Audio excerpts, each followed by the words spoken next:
Have you ever felt like walking just isn't cutting it anymore? Or maybe your knees start aching. Your back complains after a few steps, and what used to be a relaxing stroll now feels like a chore. You're not alone. So many folks over 60 reach a point where walking either becomes too uncomfortable or simply doesn't give them the energy boost it once did. But here's something surprising most people don't realize, even some hard surgeons have started to say this out loud. Walking alone might not be enough to keep your heart and blood vessels in top shape as you age. Now, don't get me wrong. Walking is still a great activity. But when it gets too hard on your joints, or you're not able to walk as far or as often, that doesn't mean you're out of options. In fact, there are other simple movements and habits you can do right at home. Sometimes even sitting down, that can be just as powerful, if not more, for your heart and circulation. In this video, we're going to walk through 5 things you can start doing today to keep your blood flowing, your arteries strong, and your heart beating happily without needing to pound the pavement every day. Let's start with something so simple, yet incredibly powerful: deep diaphragmatic breathing. I know, it doesn't sound like much, does it? But let me tell you, this type of slow, intentional breathing is one of the fastest ways to calm your nervous system and improve blood flow. When you breathe deeply from the belly, not the chest, it signals your body to relax. Your blood pressure comes down, your heart rate slows, and your arteries expand slightly, giving your heart less work to do. Try it right now with me. Sit comfortably.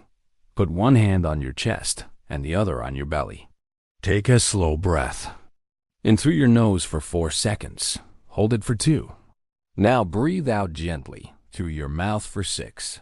Feel how your shoulders drop and your whole body softens.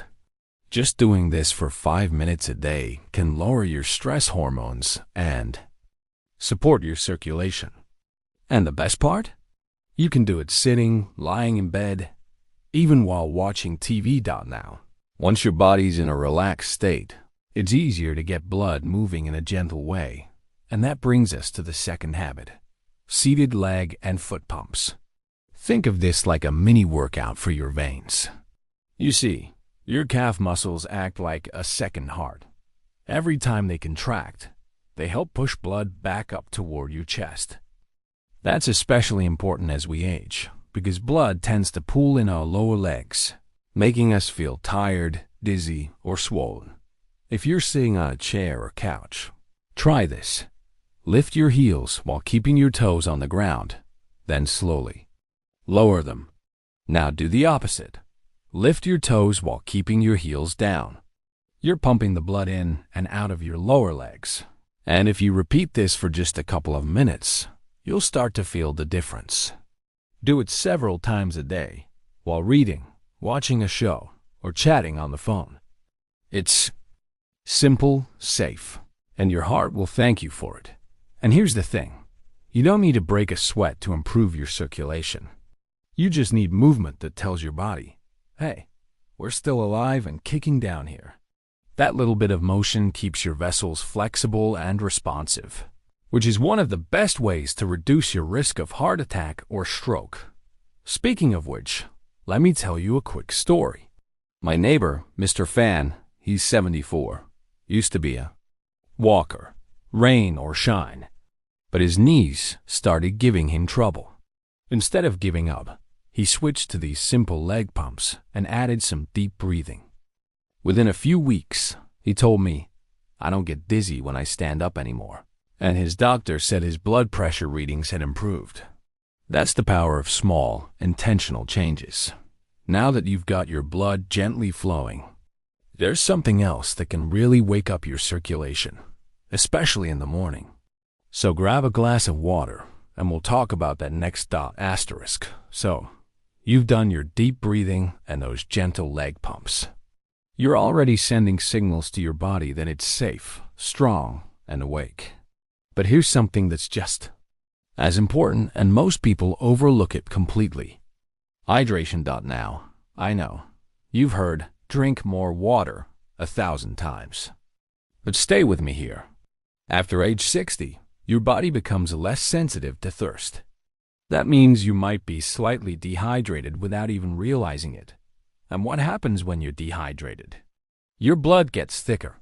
That's right, it becomes a little stickier, a little slower to move through your arteries, which makes your heart work harder than it needs to. Think about that for a second. Your heart, which is already aging and deserves a break, now has to push thicker blood through smaller, stiffening vessels. Not ideal, right? That's why starting your morning with a tall glass of room temperature water is one of the simplest things you can do for your blood and your heart. Bonus points if you squeeze a bit of lemon in it. Not only does it taste refreshing, but it can also gently support your liver and digestion. Some people even add a tiny pinch of sea salt or a splash of coconut water to help replace lost minerals, especially if they're taking medications that deplete electrolytes. And no, you don't have to gulp it all at once. Just sip slowly. Make it a little ritual. Sit by the window, enjoy the morning light, and let your body rehydrate from the night. You'll probably notice within days that your brain feels sharper, your energy is steadier, and, yes, your blood pressure might just thank you. Now let's talk about something that might surprise you. It's not an exercise or a supplement. It's actually something most people stop doing as they get older, and that's dancing. Yes, you heard me, dancing. I know what you might be thinking. I don't go to parties anymore, or my balance isn't what it used to be. But dancing doesn't have to be dramatic. It can be as simple as swaying to your favorite old song in the living room, tapping your feet while you cook dinner, or even doing a slow, gentle movement while seated. Why is this so good for your heart? Because dancing, even in small doses, combines movement, rhythm, breath, and joy. It boosts circulation, gets oxygen to your muscles, and most importantly, lifts your mood. And when you feel good emotionally, your heart feels it too. Studies have even shown that dancing regularly can reduce the risk of cardiovascular disease and cognitive decline in older adults. Plus, it's fun. And isn't that what we're all trying to reclaim as we get older? A little spark of fun, a reason to smile, a reason to move. You don't need a dance partner or a fancy outfit. Just put on a song you love, maybe something from your youth that brings back memories, and move however your body allows. Maybe it's just your hands or shoulders at first. That's fine. The point is to get the blood flowing with pleasure, not pressure. I once met a gentleman in his 80s who started what he called coffee cup dancing. Every morning, he'd sit in his chair, sip his coffee, and slowly move his arms to the rhythm of old Motown songs. He said it helped him feel alive again, and when he went to his doctor after a few months, his resting heart rate had gone down, and his circulation had improved. And that brings me to something closely tied to dancing, and just as powerful: laughter. It may not sound like an exercise, but let me tell you, laughter is one of the most heart-healthy habits you can cultivate. When you laugh, your blood vessels expand, your oxygen intake increases, your body releases endorphins, the feel-good chemicals that help you handle stress better. And let's be honest, stress is one of the biggest silent enemies of heart health, especially in our later years.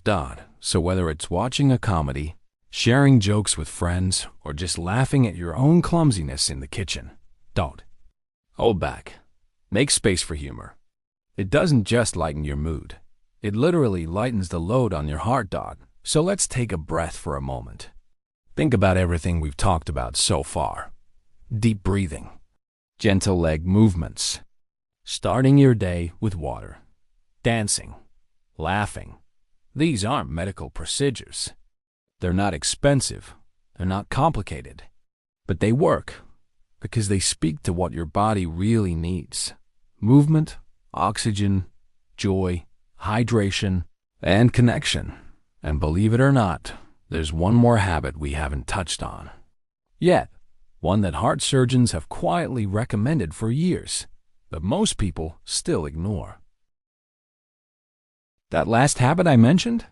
It might be the most overlooked, and yet it's something heart surgeons have been nudging their patients toward for years.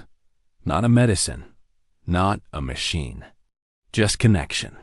Real human connection. You might be thinking, wait, how does that help my blood or my heart? But here's the truth. Loneliness, especially after 60, can be just as dangerous for your cardiovascular system as high blood pressure or smoking. That's not exaggeration. That's research. Social isolation raises stress hormones, increases inflammation in the body, and weakens the immune system. And when the body feels emotionally disconnected, the heart often follows. But the good news is, connection doesn't have to mean throwing a big party or being surrounded by people all the time. Sometimes it's as simple as one good phone call, a heartfelt chat with a neighbor, playing cards with someone at the community center, even writing a letter or sending a voice message to someone you haven't talked to in years. When you feel seen, when you feel heard, your nervous system relaxes, your blood vessels soften, your breathing evens out. Your heart doesn't have to fight to be strong. It just is, because it's not carrying the silent weight of isolation. I remember a sweet woman named Miss Lan I met a while back. She lost her husband a few years ago and had gotten used to being alone. She'd sit quietly all day, rarely going out, her energy slowly fading. But her daughter gave her a little gift, a tablet with a video chat app.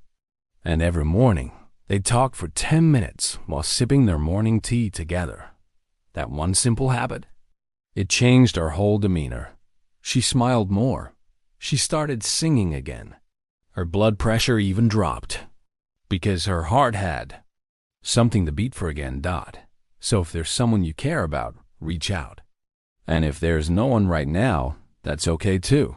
You can build those bridges again, one conversation at a time. Join a small group, say hello to a neighbor, or volunteer for something that matters to you. When you give love, your heart receives it too. Now, take a moment to breathe that in. We've gone over so much today, and notice something important here. Not once did we mention a treadmill, a step counter, or a 10,000-step goal. Because while walking is great when you can do it, it's not the only path to a healthy heart. You've just learned 5 heart-loving, circulation-boosting habits that don't require fancy equipment, sore knees, or long workouts.